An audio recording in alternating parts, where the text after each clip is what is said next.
ونستعينه ونستغفره ونعوذ بالله من شرور أنفسنا ومن سيئات أعمالنا من يهده الله فلا مضل له ومن يضلل فلا هادي له أشهد أن لا إله إلا الله وحده لا شريك له وأشهد أن محمدا عبده ورسوله من لا نبي بعده اللهم صل وسلم وبارك على سيدنا محمد وعلى آله وأصحابه أجمعين أما بعد فيا عباد الله اتقوا الله حق تقاته ولا تموتن إلا وأنتم مسلمون فقال تعالى في كتابه الكريم أعوذ بالله من الشيطان الرجيم بسم الله الرحمن الرحيم سبحان الذي أسرى بعبده ليلا من المسجد الحرام إلى المسجد الأقصى الذي باركنا حوله لنريه من آياتنا إنه هو السميع البصير صدق الله العظيم.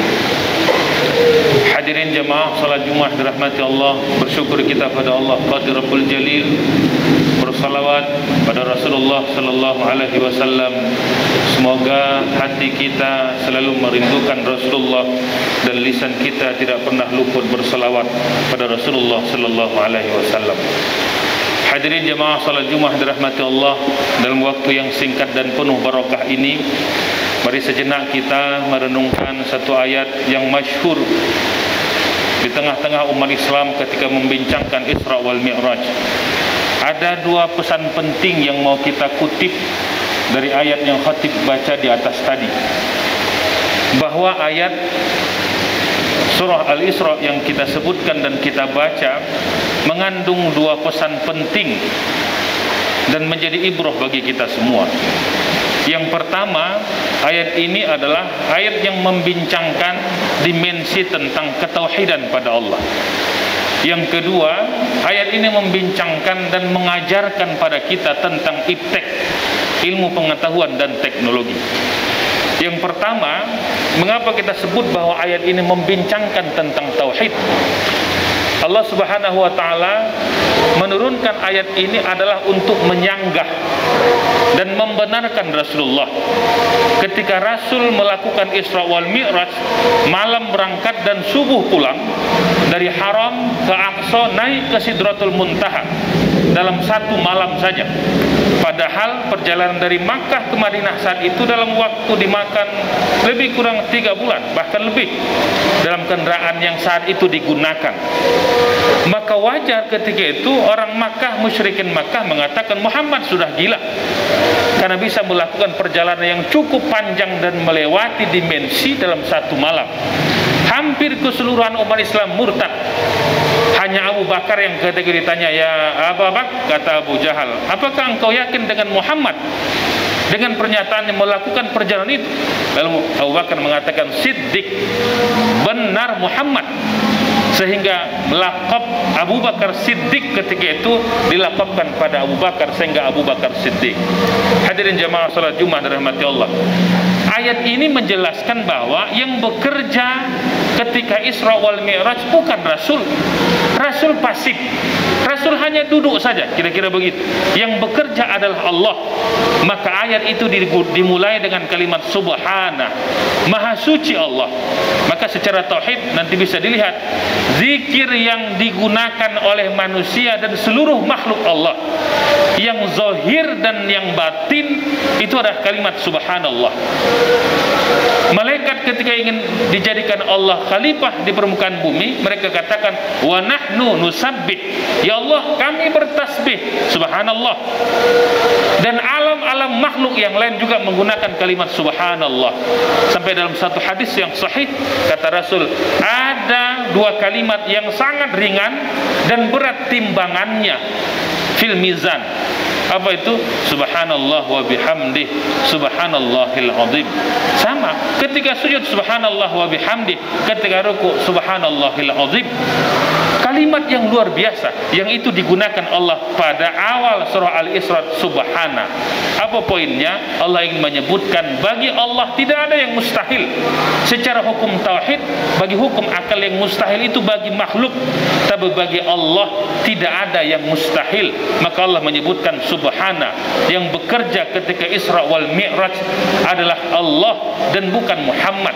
Itu sama ketika seekor semut masuk ke kantong seorang tuannya, ke kantong baju seorang tuan, lalu dia berangkat pagi hari ke Jakarta dan sore hari kembali lagi, lalu semut itu keluar lagi dan bercerita dengan temannya, saya sudah ke Jakarta melihat Monas, melihat Senayan.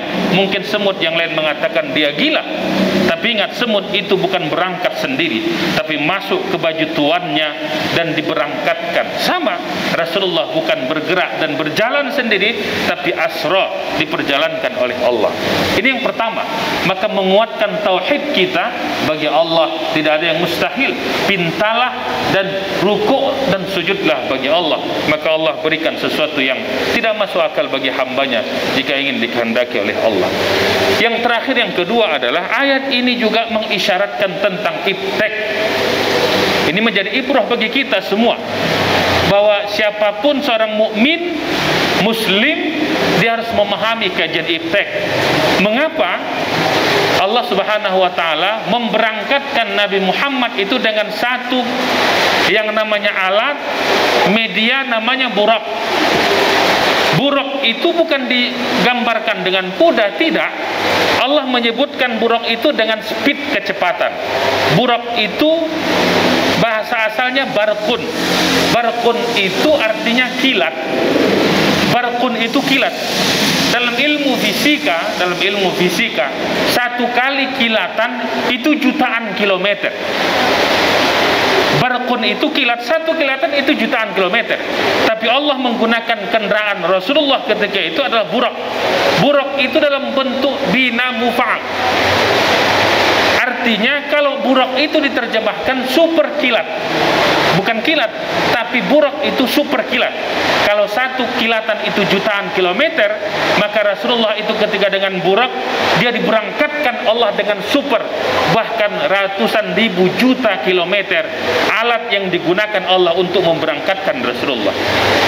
Hadirin jamaah salat Jumat dirahmati Allah, maka umat Islam mesti memahami fisika kimia, karena perjalanan yang dilakukan Rasulullah dalam Isra wal Mi'raj itu dari mulai alam zahir, Masjidil Haram, Masjidil Aqsa, sampai ke alam malakut, Sidratul Muntaha, dan itu dialami dalam kondisi speed. Allah tidak menyebutkan benda makhluknya, tapi kecepatan yang Allah sebutkan dikendarai oleh Rasulullah, yang itu hanya bisa dihitung dengan keahlian dan expertnya seseorang dalam kajian ilmu fisika.